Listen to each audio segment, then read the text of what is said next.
everybody. Ronaldo. Thank y'all. ከሰሞኑ አነጋጋሪ የሆነ አሜሪካዊ አይሾ ስፒድ በፈረንጆች አጠራር ስትሪም ኦፍ ዘ ይር እየተባለ የሚጠራው And the winner for Streamer of the Year, iShowSpeed.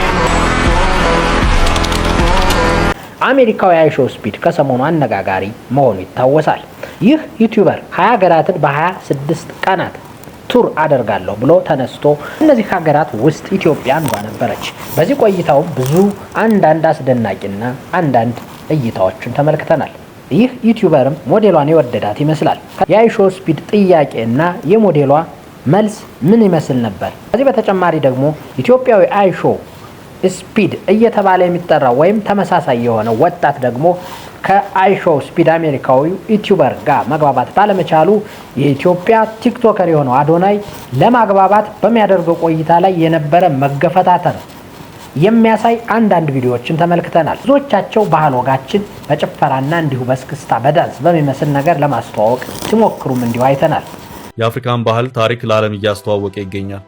በተጨማሪ ይህ ወጣት እጅግ ፈጣንና የሚያደርጋቸው የፌስ አክቲቪቲዎችና ሪአክሽኖች እጅግን የሰው ቀልብ የሚስቡ ነበሩ። በዚሁ አጋጣሚ ግን ኢትዮጵያውያን ብዙ ነገሮችን ወደ ዓለም እንድትተዋወቅና ሰፊ ዕድል እንድታገኝም ያደረገ መሆኑ ከሰሞኑ ይበል የሚያስብል ነው። I didn't know Africa was such a beautiful country. They got cars, they got water, they got Wi-Fi. ከዚቹ ሞዴልም የትክክለኛ ኢትዮጵያዊ ጥራትን እንዳሳየችና በጥሩ አገላለጽ ኢትዮጵያን ለማስተዋወቅ ችላለች። ስለዚህ ይህች ሞዴሊስት ኢትዮጵያን አኩርታለች። አይሾ ስፒድ እየተባለ የሚጠራው ኢትዮጵያዊ ወጣት ደግሞ መግባባት ባለመቻሉና ብዙ ነገሮችን ዝብርቅርቅ ሲሉበትና ከሱ ጋር አብሮ በፍጥነትም በቃላትም አብሮ ባለመሄዱ ብዙዎችን ወጣቶች ሲያናደድና ሲያበሳጭ መቆየቱን መልክተናል። ወጣቱ በዚሁ ቆይታም ከ200,000 በላይ ሳብስክራይብን አግኝቶና ብዙ ዎች ሀወሮችን አግኝቶ በምስጋና ወደ ግብጽ እንደሄደ ይነገራል። ይህም ወጣት ዩቲዩበር ከ100 ሚሊዮን በላይ ተከታይ እንዳለውና 48 ሚሊዮን የሳብስክራይብ መጠን እንዳለው ከመረጃውና ከእይታው ማረጋገጥ ችለናል። ይህን ወጣት ልዩ የሚያደርገው ደግሞ የ21 ዓመት ወጣት መሆኑ ነው።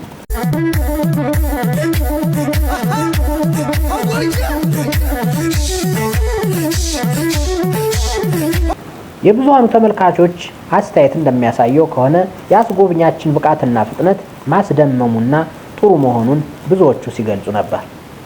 እንዲሁም ከኢትዮጵያዊ አይሾ ስፒድ ጋር በአካል እንደተገናኙ አንገት ለአንገት ተያይዘው እንዲሁ ታይተዋል።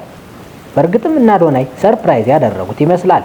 እጅጉን የተገረመና ጥሩ ክስተትን ከፊቱ ላይ ማየት ችለናል። የሆነው ሆኖ በሚገባ ባይጎበኝም አንዳንድ ቦታዎችን መመልከት ችሏል። አለፍ ሲልም ለዓለም አሳይቷል። በነገራችን ላይ ይህ እድል ትልቅ ኢኮኖሚያዊ፣ ፖለቲካዊ እንዲሁም ማህበራዊ እምርታ አለው ተብሎ ይገመታል። ለማንኛውም ከብዙ በጥቂቱ እንዲህ አጋራዋችሁ። ይመቻችሁ።